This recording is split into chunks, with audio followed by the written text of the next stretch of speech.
Welcome again to the channel Life with Jennifer J.M. Look here, people. Juliet Oldness, 3 weeks later after hurricane, after Jamaica lash out against you and your husband. I know you find time I run up and down, but you're gone down there give way. Eh? When I late.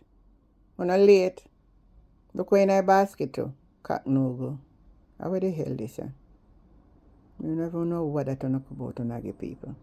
The people that we are carry go give people more than honor. All in the name of shame face.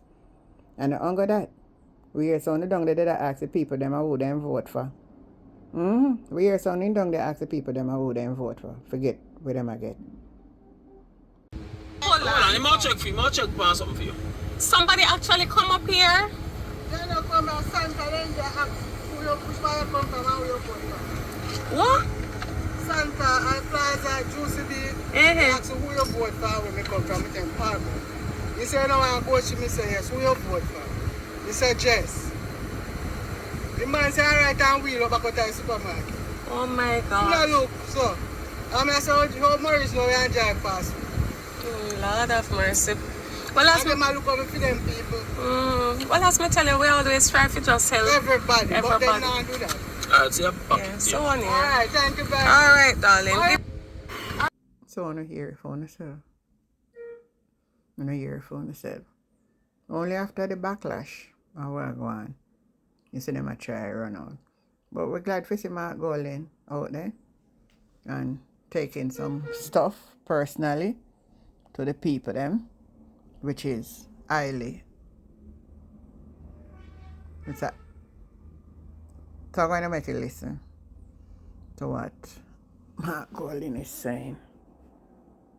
3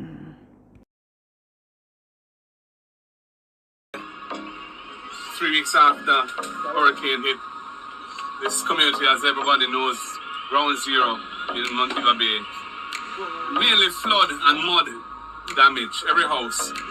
Level of the water, you can see it up to here.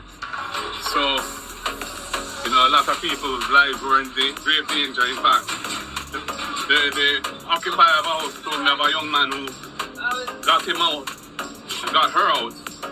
Otherwise, she and her husband would probably not have made it. And unfortunately, he passed away 2 days ago, left of spirosis.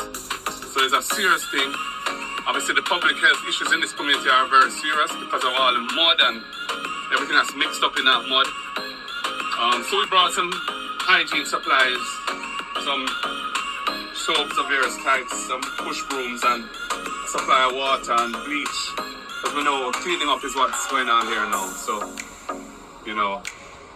it's our contribution to this effort here, but it's very depressing. And, it's going to take a long time for this to come back. But the spirit of the people, 3 weeks on, still strong. And love that, doing their thing. Saw the mayor as well, big up the mayor.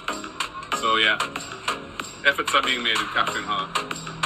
Went to other communities where there's been nobody there at all, but Captain Hall is getting some attention, so we're grateful for that. Here I am, Mark Golding, leader of the opposition, visiting Peterfield High School, which is a major shelter. I think 160 or so people living here at the moment. And, we just brought a truckload of some items for the people who are here. I'm with the MP, Dwayne Vaz, and our councillor candidate for this division, Abigail Malcolm. Yeah, the people are happy to see us. Obviously, the needs are great. What they're asking for right now is mattresses and towels and so on. Some would love some chicken. They're tired of the tin food. I'm trying to understand. And we just saw the water arrangements here, and we're going to have a look at some of the other amenities. Very difficult situation. People want building materials. They want to get back their homes, start building back their homes. And they're asking for zinc, they're asking for cement, they're asking for steel and so on. I'm hoping that the government will commence a program. They've started something with the MPs, but it's $10 million Jamaican, that's not going to do a whole lot. So it's the needs are so enormous in this part of Jamaica that it really needs a national program to be rolled out. And I'm sure, that will happen, but it's just how quickly. So people are going to have to be patient. you know, because it's not going to be overnight. But, you know, we're just here to show solidarity with the people and, you know, show them that one Jamaica, one united country, we're all working to try and make the situation better. It's a very difficult situation, but that's what we're trying to do. You know, we lost. And that is not unique to us, the entire community basically. All the board structures and all the roofs that were not decked roofs that have been destroyed. So this is a cafe, this is where students would eat during the lunchtime and where we have graduation and those kind of things. And the tuck shop and stationery room.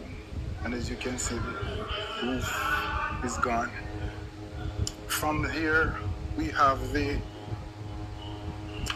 administrative office, which we call Block A on this side. The windows have been smashed in, the doors are gone.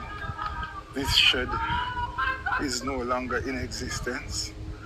And on Block B, the newest block, and you see what happened with the roof. So everything zinc has been gone.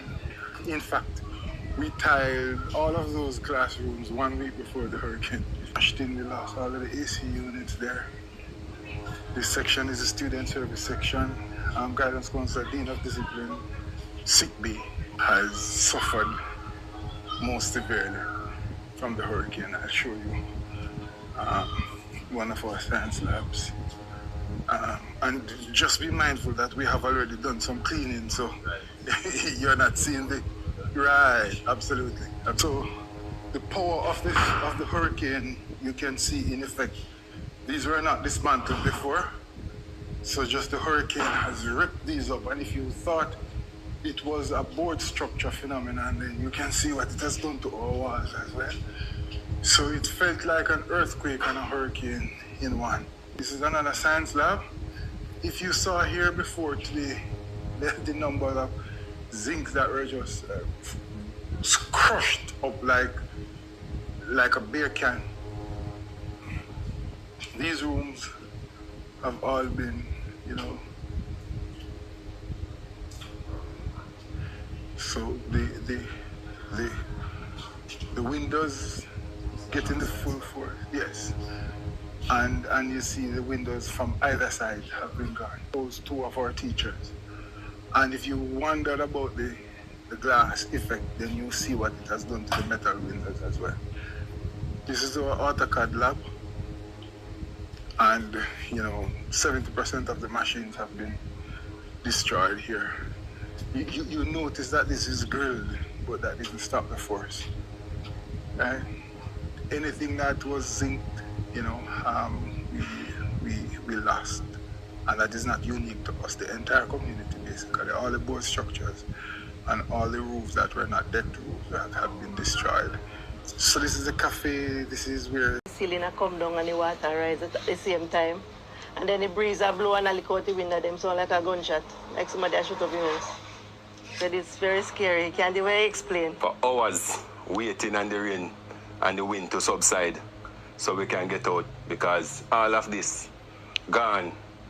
And then when we were here, we were like huddling together on that big hassock right there. School things, and I like some school things for them, especially with she. And I know school things, no book, everything gone. I do nails and all the nails things ain't gone. I don't even have one acrylic or nothing left back. Everything washed and gone. The ceiling start to come down. That's when we said we cannot stay any longer because we have nowhere else to shelter. So we had to head out. That was the most challenging part, heading out. Because when we step out, the water was like right here. You understand? In here it was about here. But outside it was like right here. We're living on the veranda right now. Yeah, we're living on the veranda right now. We don't know when this will get fixed. So we're just waiting and hoping and praying that something good happens. My viewers, my friend, and my subscriber, I want to tell me one thing. Tell me one thing. Remember to like, share, subscribe to the channel. Tell me what you think about dread. Well, I run out about share again. 3 weeks later. Tell me if I pressure bus pipe. Eh? And then down there ask people about who vote for who. Such a shame.